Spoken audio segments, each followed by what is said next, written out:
Hi everyone, I'm continuing my talks on put your dream to the test, and I'm trying to build up my business on the side because obviously if you're working in minimum wage, you're not going to be able to buy a house or buy a car or travel. This is not the first time I've tried to set up a business of my own, and I have been successful with Primerica, but I didn't have a car to get around. And when I tried with my aromatherapy, I didn't get any clients contacting me. But the good news is today I finally got my certification from the college, and it shows on there that I completed a practicum, which is good because I can put that on my wall. And you never know, maybe the college will ask me to help with instruction or refer clients to me.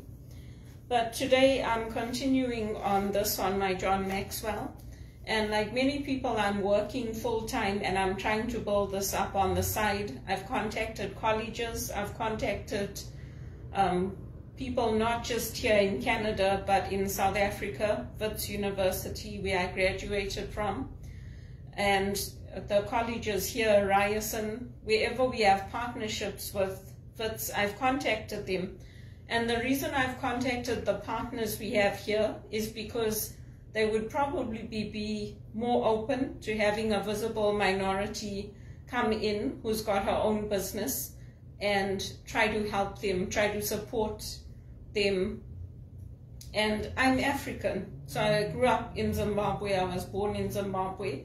I might be Indian, but I'm African, and unfortunately racism is part of it. So I have to take that into account. And I know that my former professors from Regis, from Rotman, I know they all like me, but unfortunately I have not found any jobs through them, or I've not had any referrals through them.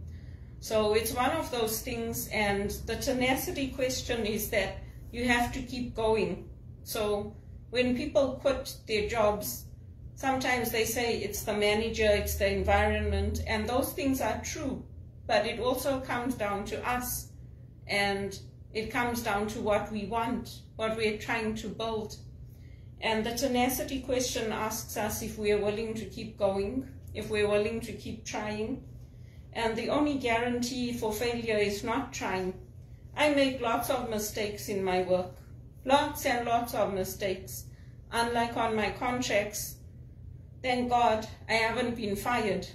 And when we first started at Teleperformance, people got fired for things like going over their breaks, or if they took a long break, they went to the bathroom and came back, they were marked as missing in action, and they fired people.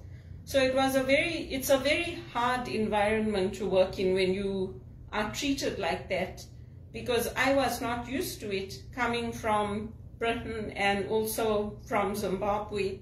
We didn't treat people that way. So for me, it was very jarring to my psyche and to who I am. It was very upsetting for me. But I learned to adjust, because if I didn't adjust, what was I going to do? I had to adjust. So when I finish, if I need to, I use my essential oils. My lavender is the main one that I go to, because it has no contraindications. And I use bergamot and orange sometimes. But it just depends on what I need to treat for my emotions and for my health. And so that's the tenacity question we have to ask ourselves. And also one of the things that John Maxwell talks about is changing your vocabulary. Again, that can be very hard, because if you're like me and you're a graduate and you have a master's, and you know how to communicate, you know how to connect with people, and you're being told change your vocabulary, change your words, change how you communicate. It's very jarring to the psychology that you have. It's like, am I from a different planet? Like, why do you keep telling me change your language? And this would happen over and over and over, right? In my work that I do now. Change your words, use different words. don't use this, don't use that, because people used to get offended. And I'm like, oh my God, it's so hard. It's so hard when you're educated and you've got the skills and you can communicate with people to be treated like you're stupid. I mean, I know I'm not like a world-renowned rock star like Elvis Presley. I'm not asking people to bow down at me, but at the same time, it was like, hello, and really, you don't understand me? And that's how I feel now. I feel almost like, you know what, just don't talk. The less you talk, the better, because you're going to open your mouth and you're going to offend somebody. So unless, because in a call center, you're dealing with so many different audiences. You're not working with just the executive, or you're not working with just your company people where you know the culture. You can be dealing with anyone. It could be a child calling you today. It could be a disabled person like me. It could be somebody who's blind. It could be somebody who, like with my disability, you can't see it because it's a hidden disability. With anxiety, you can't see it, and it's very serious. It's not something to take lightly, you know, because it's not serious anxiety like I had after I got attacked in South Africa, where I would hear a leaf blowing, and to me it sounded like somebody was running behind me, or where I saw somebody getting shot in the back, a petty crime, and the South African police went after him and they shot him in the back. And I saw it outside Johannesburg Child Welfare where I was working. It's not that kind of trauma where I'm saying, okay, I can't cope with this. Because if I can't cope, I do go to my doctor and I say, I can't cope. I just cannot cope with any of this. I need medication. So when I start my new role, I'll have to see how I go. Because if I need medication, it's going to be a long day for me, starting at noon and finishing late at night.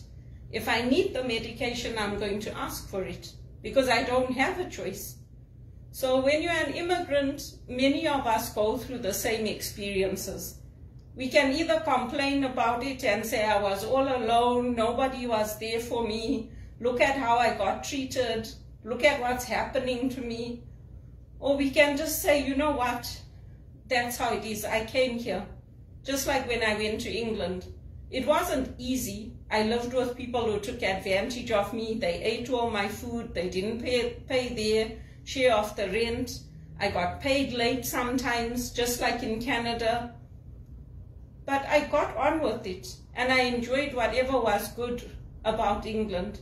And then I came to Canada, and I enjoy whatever is good about Canada. Because there's nothing else I can do. Does it mean I don't miss Zimbabwe? Not at all. I miss Zimbabwe. Every day I miss Zimbabwe. And I miss the wildlife, and I miss the big homes we had, the lovely cars we had. Do I like taking the TTC every day? Well, at least it's there. Otherwise, I'd be walking. But I guess that's how it is. You have to adjust and you have to change. And it's very hard when you're a graduate and you're a CEO of your own company and you've got the skills, you know how to build a business, you know what you need to do, and things are not working out and your health is failing. It's not easy. But if we count our blessings and if we take on board, like I had to take on board that I needed to change my vocabulary to work with the Americans, I needed to change my perspective to work with them, I needed to change what I was doing in order to be successful, then we can be successful. Because for a long time, and it's not just me that says it, even our operations manager, who's now a VP in the company, they told me, it's not just you. They used to sit and cry for me because I used to do everything right and I still used to get fired. I still used to get pulled off the campaigns. And other people want to know how I'm doing things, how I'm accomplishing things. They won't come and ask me, hey Belinda, can you help us? No, they'll cause havoc for me so that I lose my job and I suffer. Anyway, that's not the Christian way. That's not how we are supposed to do things, but we don't all come to life with the same perspective. So those are just 2 points that I've covered. There's a whole book. That's not even a chapter. That's just a sliver of what John Maxwell teaches. And I'm hoping that as I become more accomplished and good at speaking, I'll get invitations to speak, to help others, and to continue to grow. Because the more skills I learn, the better it is for me. Because industries change, jobs change, everything changes. So I also have to change and learn from my mistakes.